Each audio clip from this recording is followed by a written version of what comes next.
1. Solar Warden. You probably heard of the Star Wars program, not the movies, right? Well, Solar Warden was sort of an add-on to that. There were supposed to be 8 giant motherships and 40 smaller vessels that were going to serve as a border.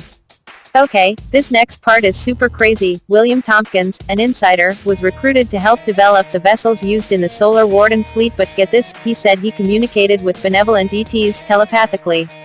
What's even crazier, multiple insiders claimed that in the 1950s breakaway Nazis, and the Eisenhower administration sided with the bad ETs, who gave us supreme weapons and tech in exchange for human subjects. I'm not buying it, but who knows? Do you believe in ghosts, telepathy, and astral projection? If you don't, you can just go read something else, because we're about to step into something deep and nasty. Still here. Cool. So, some sources say that in the early 1930s, a Nazi occult lady Maria Orsic somehow contacted aliens while in a trance state.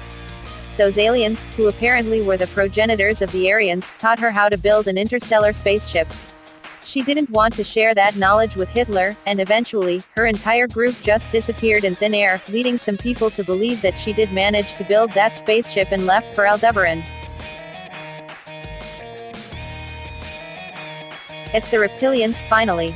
Did you know that this highly advanced space empire from the Orion galaxy is currently controlling what I'm typing?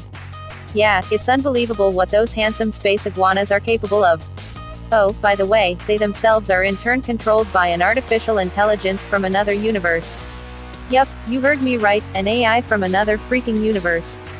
The best part is that the titular Dark Fleet consists of crazy Nazi Germans and is used to defend our solar system from the good aliens. What am I even reading right now? Let's just move on and hope the next space program is somewhat more believable. This is basically your standard run-of-the-mill super soldier training program, but in space.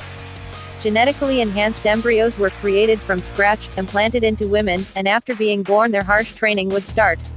They were then taken to the moon and pitted against adult soldiers to show their progress. Wait, isn't this an arc from Marvel Comics? Anyway, over 300 boys and girls were recruited for this program, and they're all probably on the moon now laughing at us. Before I started this article, my first question would be defense. Who's going to attack Mars?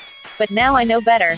It's probably the geckos. Anyway, this alleged program recruited soldiers on a 20-and-back basis, which basically meant that after defending Terran colonies on Mars for 20 years, you'd then have your memory wiped, age regressed to minus 20 years, and sent back in time to a few moments before it all started.